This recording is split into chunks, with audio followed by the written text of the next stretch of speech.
This is a different scheme for the new RC era C032 UH-1 Huey, the McDermott Aviation scheme in a blue and yellow. Looks really good. I'm suspecting it will fly exactly the same as the other schemes, obviously, but just to repeat that, it comes with everything that you need in the box to get it flying, less the 4 AA batteries you need to put in the radio transmitter. You even get spare main blades and rotor blades for the helicopter and the tools that you need to replace them. You can order it with 1, 2 or 3 batteries as well. I recommend that you order it with at least 2 so that you can keep flying, but the batteries do last a very long time, over 10 minutes the last time I flew one of these. So let's give it a fly and see how this scheme looks in the air.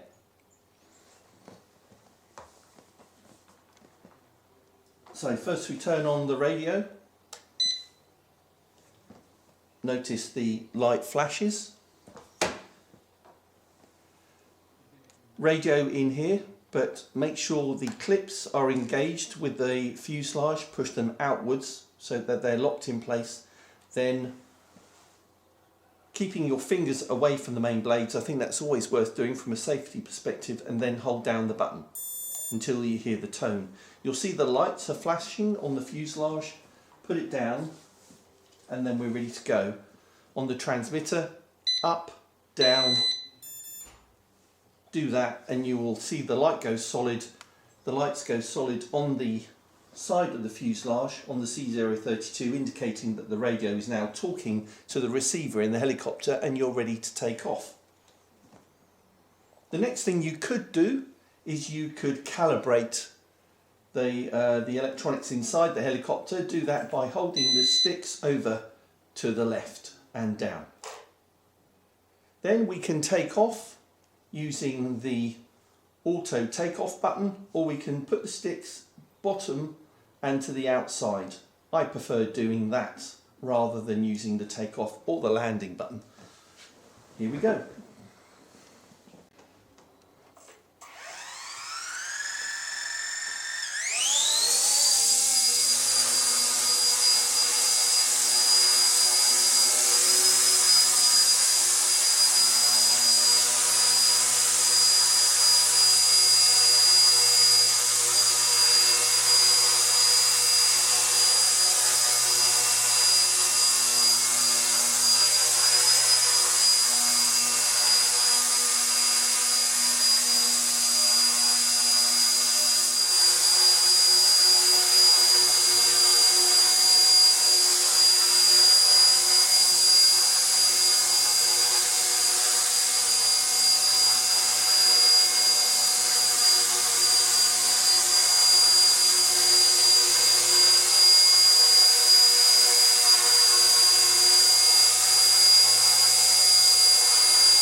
So there we go, that's the new C032 from RC Era in the McDermott aviation scheme, but there are at least 3 other schemes of this helicopter, and I've shown at least one on the Essential RC YouTube channel.